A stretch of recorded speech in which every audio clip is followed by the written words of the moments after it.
an escalation of intrinsic evils. With fetal stem cell research, in the first place, there's not really a good scientific reason that I've heard for it. The adult stem cell research has yielded some pretty good results. I don't think there's any evidence, scientific or otherwise, that fetal stem cell research will yield any more than that.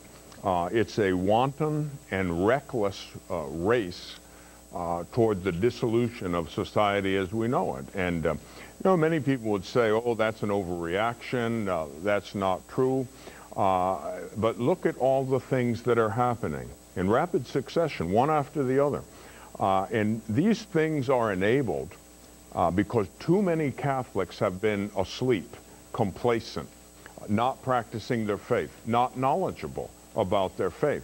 These things, they would never have the unmitigated gall to even attempt these things if 60 million, 70 million Catholics in the United States were living their faith. It just wouldn't be possible. Can you imagine if 60 or 70 million Jews or Muslims had the elements of their faith attacked by this society? I can't imagine the backlash that would come in. And the fact that it hasn't so far come from the Catholic world is a wake-up call.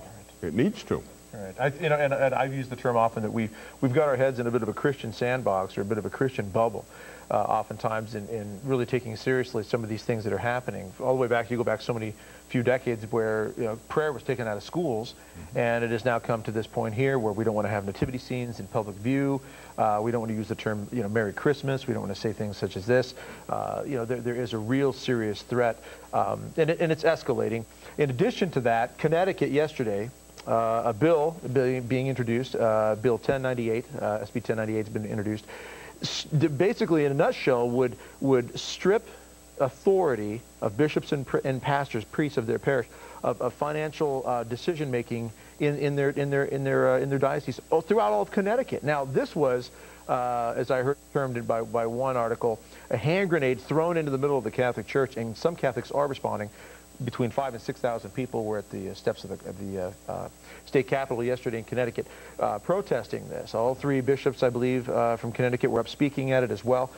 But is this not another very serious, almost very bombastic attempt at the state trying to say, we're going to tell bishops and priests, you don't have authority even in the financial matters in your own diocese, your own parish? It's an incredible development. It's unprecedented, it's unconstitutional, and it's basically payback by two of the people in the Connecticut legislature, I believe, payback to the Catholic Church for being vehemently opposed to gay marriage. Right. That's what it really amounts to. It's a vendetta. It's revenge for that. And it's only the Catholic Church. And if any of your viewers out there haven't seen this yet, I encourage them, look it up, find it. Every bishop, every priest, every religious, every Catholic lay faithful has to rise up. Otherwise, you're going to wake up one morning and find out we've lost our religious freedom. Now, this, by the way, is only the Catholic Church. This isn't religion in general. Right. This is an attack on the Catholic Church. And if you had any doubts before that the Catholic Church has been singled out by the secular media and some politicians, this ought to convince you. This is very, very serious.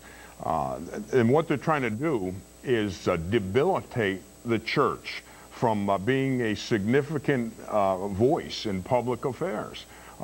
Take away all of our discretionary power, our administrative power, to administer our own parishes, the financial dimension of it. The bishops, the priests will have merely a non-voting voice on the board of directors, which basically means no authority at all. Right. All right. Well, and it's unconscionable. And this is something that, Father Mark and I, we joke around a lot about, getting the sword or the pitchfork and running out to the gate and meet the enemy before they enter in. But all joking aside, we do need to, as you said, and we've said this over and over in the show, we do need to rise up. We do need to be vigilant, pay attention to what's going on, and then speak out, rally together, as they did in Connecticut yesterday. And I know that I know some of the people out there, and they're going to continue to try to do this. But it is something that this could spread throughout the country, could it not? I guarantee you it will spread throughout the country. You know, to paraphrase a rather famous saying, all that evil requires is for good Catholics to remain silent. This is no time for fence-sitting, mediocrity, or complacency. Every single one of us has a place on the battle line, and we have to rise up now or run the risk of it being too late, and we'll wake up having lost our freedoms. We'll be able to tell our kids in the future, Father. I can tell my kids in the future, my grandkids. Well, there was a time when we used to be able to make the sign of the cross in a public restaurant and say a prayer, but now we can't do it for fear that the secret police may throw us in jail. Now, is that too far reaching? No. My grandmother used to say the more things change, the more things stay the same. And all you have to do is a cursory study of the history of the church. From Jesus' own day, through apostolic times, throughout the history of the church to the present day, this will be nothing new. The church is familiar with persecution. Well, I figure if St. Philip Neri put it so well when he sees the condemned man going to execution, but for the grace of God, there go I. Could a nation not also say the same thing? Absolutely. But for the grace of God, this nation could also fall into great tyranny and great oppression beyond what we could imagine could have ever happened to us. Logically, it's almost impossible that it won't happen unless we rise up and take definitive action right away. You look at what's happened in the country, 50 million abortions and counting, one evil after the next. What are the consequences of that? God is not a disinterested spectator. And so I would guarantee dire consequences simply looking at the situation we've had for years. I think you make an interesting point, Father, too. And it seemed like this really turned the last election. This issue came up, but you know, we're making arguments from the natural law why we need to be pro-life, why our government needs to have laws that defend marriage between a man and a woman, and certainly the pro-life issue. It's like now we're at a point where we're just trying to convince Catholics of these truths. It seems like that's where the battle is, that if we can convince the Catholic population that we could make a real difference politically. Yeah, yes. No question, Father. The consequences of individual failures in holiness are catastrophic. It happens one person at a time. We priests and religious have to strive mightily for holiness.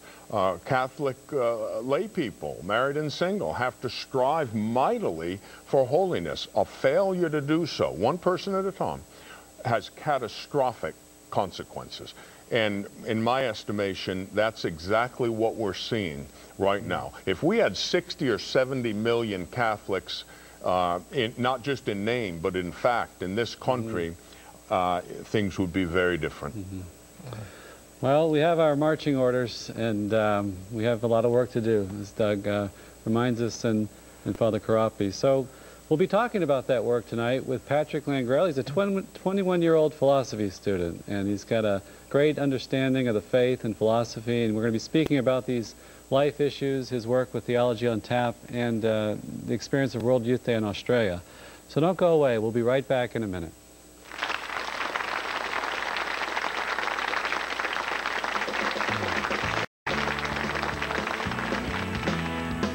Now available through EWTN.com/rock.